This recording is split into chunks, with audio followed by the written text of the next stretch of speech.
Good morning, everybody. Happy Sunday. This is DJ Vinyl Vertigo, aka Scott Elliott of WMNF's Thursday Traffic Jam, All Souls Edition. Um, just thought I'd get on here today. I'm not really into talking politics today, so I just decided I was gonna go and segue and do some videos that I had promised myself I was gonna do anyway. So I want to feel good today, and yeah, it's you know, let's just leave it at that. Just want to show you some records that I have been listening to recently. Um, I always kind of feel strange doing that because it's like, we all listen to records, so why am I telling you what I'm listening to? But you know what? If you and if we were like together in the same room, we'd probably be talking about what records we've been listening to recently. So here we are, um, digitally together, and I'm telling you what I've been listening to. And you know what you can do? You can actually go in the comment section and tell me what you've been listening to recently. That way it's not such a one-sided deal, or you can make a video and tell me what tell us all what you've been listening to, one way or the other, or do both. If you're not subbed up, subscribe to this channel, DJ Vinyl Vertigo, or like this video if you like it, only if you like it. Let's get started. There's just a few. I started listening to this. Was it yesterday? Yeah. This is Ray Bryant, uh, Solo Flight. Ray Bryant's piano player extraordinaire, and this is exactly what the title says: Solo Flight. He does it solo.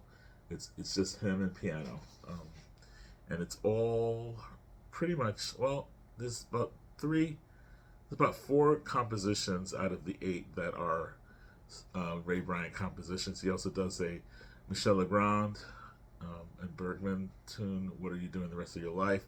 He's also doing Bobby Timmons' Moanin', W.C. Handy's St.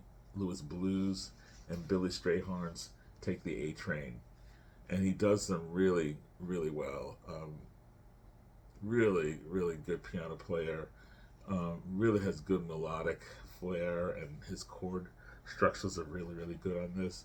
Very exciting, and it's just piano. It's just him playing piano, and sometimes that can be, it can get kind of dull depending on who the piano player is, but who the pianist is. But it's not boring at all with this. He does some really exciting things.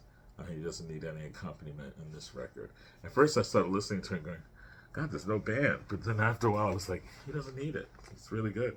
So, and this is on a Pablo. This is from 1977. And it's produced by Norman Granz, um, engineered by Bob Simpson. And the liner notes are done by Gary Giddens.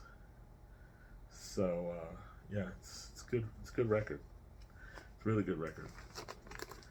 Um, Solo Flight, Ray Bryant.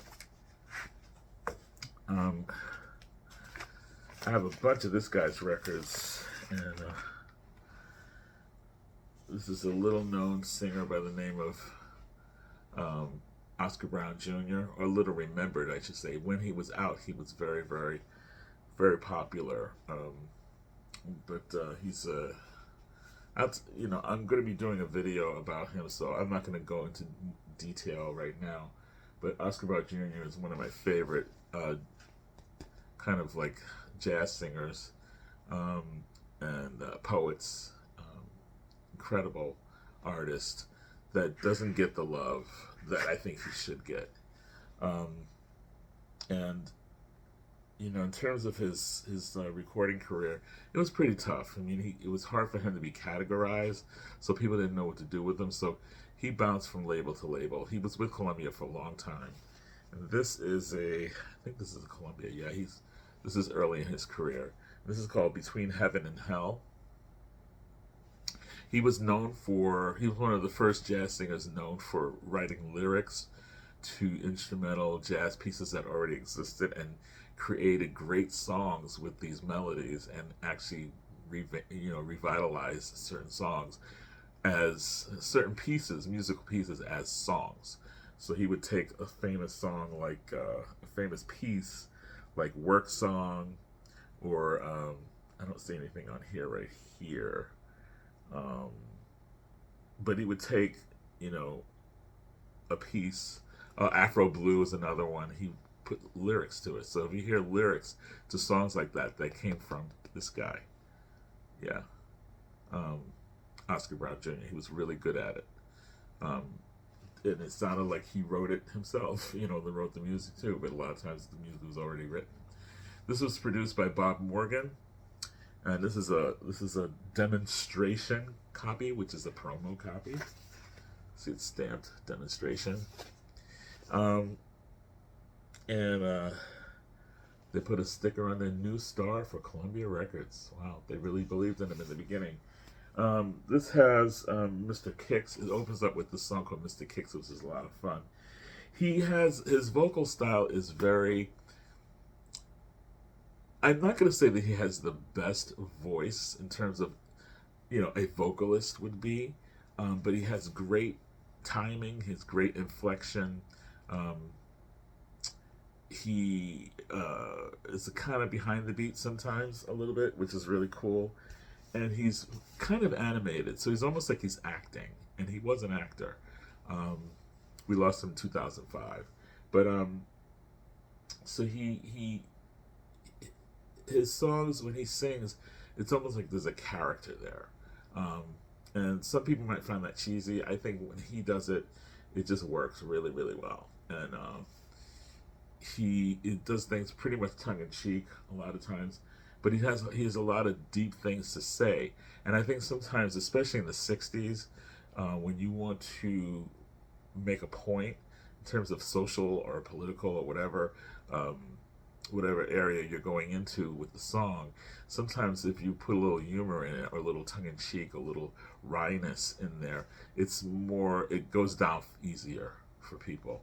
And I think he was really adept at that.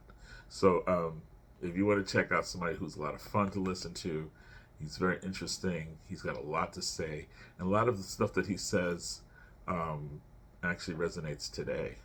It's really good stuff. Mr. Kicks, Hazel Hips is another song. Excuse Me for Living is a great song. Forbidden Fruit, Opportunity Please Knock, Elegy is beautiful. It's called Plain Black Boy in the parentheses. And the last song is called A World Full of Gray, which is a song that he wrote. It's a really heavy, heavy song about race relations and things like that. Love is Like a Newborn Child is a wonderful song. It's a beautiful ballad. It just gets you right in the heart. When Melindy Sings is actually a Paul Laurence Dunbar poem that he uses as the lyrics for that, and he actually makes a song out of it. So he was a really, really interesting character and very, very talented artist. Oscar Brown Jr., Between Heaven and Hell. He's known for the album Sin and Soul, which I'll talk about in another video when I'm talking about him in my series of jazz vocalists that I promised that I would be giving you. So you'll see that soon. Oscar Brown Jr. Next up, I just picked this up and I listened to it and I love it. I always had it on CD, and I remember listening to my father's vinyl back in the day when I was a kid. This is the follow-up to Carole King's Tapestry. This is Fantasy. And some people don't find this as strong as Tapestry. It's a very different kind of record. I think she kind of was influenced by What's Going On this record, because it has that feel of each song segues into the other. There's no beginning or end, so to speak. It's kind of a stream of consciousness, which is what What's Going On is like. It just goes from one song to the next, or like Intervisions does that too. So Fantasy, it's a very urban type record. It also talks about life in the city. It talks about war and humanity. Talks about drugs. Talks about trying to make it in the world, um, and also um, housing crisis. It's a lot of stuff on here. It's really good. Some of the standout tunes is Being at War with Each Other. That's How Things Go Down. A Quiet Place to Live. Welfare Symphony. You Light Up My Life. Not You Light Up My Life. Not that. No. And the big hit on there is Corazon. Corazon, mi corazon. Yeah. And also Believe in Humanity is another great tune. Really good illustrations on here. That's all the band people, I guess. And this is the cover. Fantasy, Carole King. She's at the top of her game. Tapestry was really hard. It was a really difficult record to follow up with. So, of course, nobody would really find this probably as good as Tapestry, and which is like probably her crowning moment in her career. And I don't think she's ever been able to eclipse that record. But I mean, why should she even try? She went in a different direction, and it's really, I think it's a great direction. It's kind of like I said, like it's her urban record, and I think it's worth checking out. And you can get this pretty cheap anywhere. I love the matte finish cover. It's got that kind of textured finish to it, and I love this record. It's got great people on there. David T. Walker, Bobby Hall, Ernie Watts, Tom Scott, Harvey Mason, Chuck Finley. It's just wonderful. It's produced by Lou Adler, so you know it's got some real heavy hitters on here. So if you like Carole King and you want to check out a really complete record, because Tapestry is a very complete record for her, I think this is another complete record. Just really good from beginning to end. Is Fantasy, Carole King. Next up is a guy from, he's a Native American, and he's from, I think he's from Montana or Oregon. I think he's from Oregon. And he's a kind of, I would consider him a folk artist, sort of like a modern folk artist. His name is Nahko. Really cool looking dude, full of tattoos. He comes with a little bit of baggage. I've heard some stories about him, so the verdict's still out until I learn more about that. I've been really listening to him, and all of a sudden I kind of looked him up, and I saw there was some news about him with the Me Too music movement. I'm like, oh god, here we go. But this record's called My Name Is Bear, and I think that's what Nahko means, bear. And this is a 2-record set. He kind of vocally reminds me a little bit like Lenny Kravitz. He's got that kind of soft-spoken type of vocal style, but his music is more Americana / folk, but with a modern twist. I really dig. I can't tell you right now. I just listened to it for the first time. Now, this is not a new record. This came out probably about 5 years ago or something. But I had it on CD and I never really listened to it. And then I saw it really cheap on vinyl. And I said, let me pick it up. And I said, this time I'm going to listen to the damn thing. So I got it as a promo copy from the station. So, all I can say is I've been listening. I just listened to this for the first time. I'm going to listen to it some more, and maybe I could talk about it a little bit more, especially when I get some information on the guy. It's on Medicine Tribe Records, which is probably an independent label. And My Name Is Bear, Volume 1, I guess. And good stuff on here. He talks in between some of the songs. So he talks about the songs, or talks about his life, and then he continues with a song, that kind of thing. So I really dig it. I like the little teddy bear touch on the piano. Nahko, My Name Is Bear. And 2 more. This one I got at Record Store Day a couple years ago. I was dying to have this maybe about 3 years ago. Janis Joplin and Jorma Kaukonen from Grateful Dead. This is the famous legendary typewriter tape sessions, June 25th of 1964 at Jorma's house, where Jorma's girlfriend was typing a letter to family or something in the other room. So while they're practicing for a gig and they're recording it, him and Janis Joplin, you can hear typewriter sounds in the background. And really good stuff, very bluesy. Really good shot of Janis and his Jorma on guitar.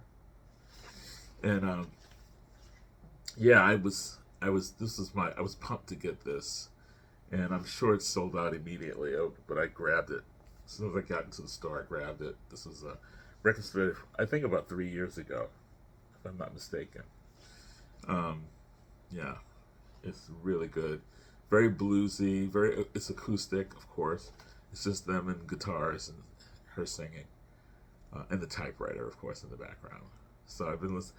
I hadn't listened to this in a while. I listened to it maybe twice when I first got it, and then I put it away, and I never listened to it again. So I pulled it out again, and I was like, I'm so glad I got this because it's so good. It's her, raw, not a big band behind her, just her guitar and Jorma, and it's just you really hear the beginnings of a great artist, you know, and that's Miss Janis Joplin and Jorma Kaukonen. Legendary typewriter tapes. And finally, I got this in the mail, I think, a week and a half ago. This is Talk Talk. And this is Force of Nature. BBC Live radio broadcast and concert series, Hammersmith Odeon, London, England, the 27th of March of 1983, and then the 7th of May of 1986. And it's good. I mean, the sound quality is not the best. It's not the worst, but it's not the best. It's okay. But there's only about 9 songs altogether. 5 songs on side 1 from 83, and 4 songs on side 2 from 86. But it's a really good kind of, you know, testimony of the strength of this band, Talk Talk. Absolutely love it. And the songs are Such a Shame, My Foolish Friend. The standout song on this side 1 is The Party's Over. It's really great. They do Dum Dum Girl and then Talk Talk. And then side 2 is the later stuff. Life What You Make It, Living in Another World, Give It Up, It's My Life. It ends with It's My Life. And it's so wonderful. So it's a good testimony to their live performances. And they were so good. It's on yellow vinyl. Yeah. And that's it. I've been busy, huh? I've been busy doing other stuff. I'm getting myself ready, get my house ready, because we're leaving next week, towards the end of the week, we're flying out to Montreal, and we're going to catch the tail end of the International Jazz Festival out there. We're going to see bands like, well, I can't think of anything right now. I might talk later about that when I'm up there. But I might do a video or 2 up there when I'm telling you what I've been seeing. But I know for sure I'm going to be seeing Orville Peck up there. Excuse me, Orville Peck is going to be up there. So I'm going to definitely check him out. And there's some other bands that are... Vu Focaturi is going to be playing there. I'm not sure if I'm going to be able to have the time to see him. I'm going to try. I've seen him before. So I might skip him and see some of the other bands that I've never seen before. So I know that... Future Islands is playing up there. There's a lot of really great, and there's a lot of people who I don't know from other countries, and also from Montreal, that I'm really kind of excited to witness. So we'll be checking out some music, we'll be doing some sightseeing, We'll probably do some hiking as well because there's some beautiful parks up there. Um, and of course, food. This is a foodie mecca, from what I understand. So it's gonna be lots of fun. Anyway, that's it for today. Have a great Sunday. Um, Try not to focus so much on politics, and just have a beautiful day. It's a beautiful Sunday. You know, enjoy it. Enjoy your life. All right, take care. Let's keep listening to great music.